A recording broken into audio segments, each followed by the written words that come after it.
My first BrandsFormation, I didn't have a lot of expectations. I had been through a lot of marketing presentations from TV stations, radio stations, so I really expected them to try and sell me on a lot of things, but instead it allowed me to kind of sit back and look at our business, different ways of looking at our business, coming up with ideas, how we could market it and how we were different from others. And I think that was my biggest surprise, is that we were able to kind of focus on us and what we needed rather than being sold something.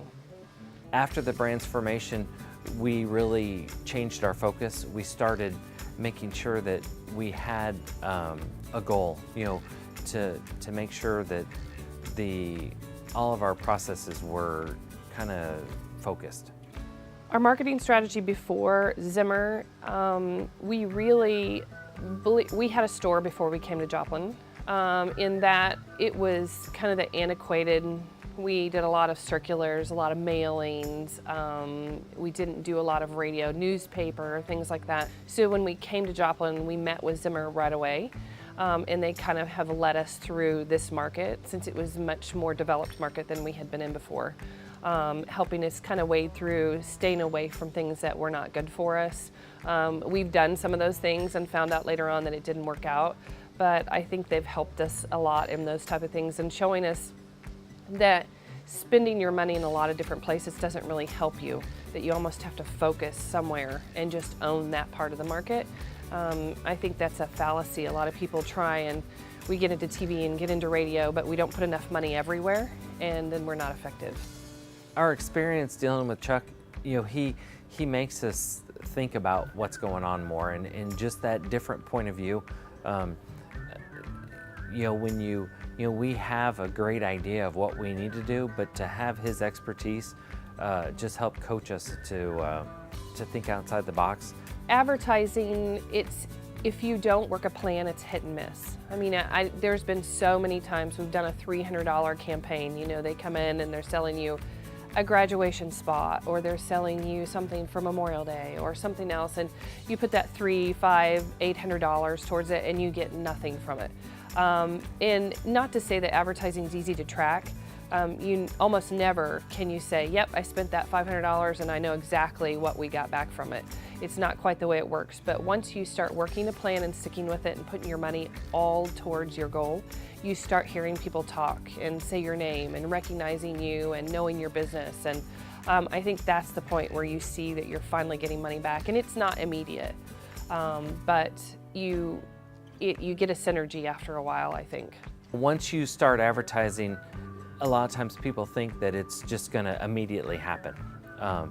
And it doesn't. It takes time to build a brand. It takes time to get your name out there. So I do the finances, so I was looking at our budget, and we're a little under 3% on advertising, but not all of it goes into radio. And I think we should probably spend more on radio at times, and that's in our plan. So it does pay off. I think our aha moment is when people come in on Saturday morning and they talk to us about things they've heard on the radio, and they ask us about products that we talked about 3 weeks ago or a month ago, and we know that it's staying with them, that they're like, yeah, we need to get into your store, or they're driving from long distances to come see us, or they hear our voice in a restaurant and they realize who we are. We have that happen pretty frequently, where they'll stop us and say, are you on the radio? I think the jingle, just like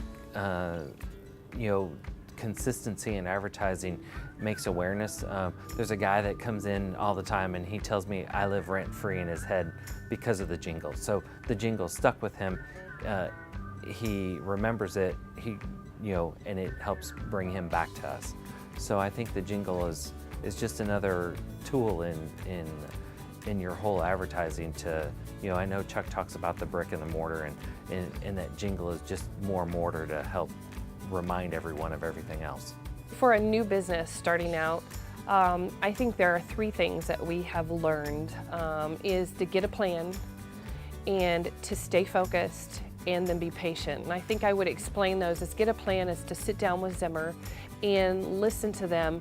I don't know if all TV stations and radio stations are like Zimmer, but it seems like they have helped us. They learned our business and then they want to help us sell it. So I do trust what they say when we sit down and talk about advertising. So get your plan, figure out what your message is and what your demographic is, and then get with them with a budget that you can stick with.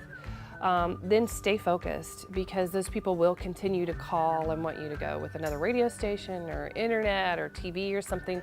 And the more you put that money out to those other places, the more you're going to start diluting your frequency. You're going to start losing that point. And then the final thing is just have patience. Sometimes I know that you're not making a ton of money, and it's hard to continue advertising, but the minute you quit, you're like at square one again, because there's, they'll talk to you about the pyramid in advertising and getting that awareness and getting to the bottom of that, where people, you can't start advertising a lot of things until they actually know you exist. And I think that's the hard part to get past, is them knowing that you're there and what you have. We are so spread out on our duties. We're doing small engine repair, we're ordering, we're inventorying, we're doing all these things, and sometimes marketing gets set to the side. I think the BrandsFormation helps us save time by focusing on a message and sticking with it. We're not having to recreate the wheel every week.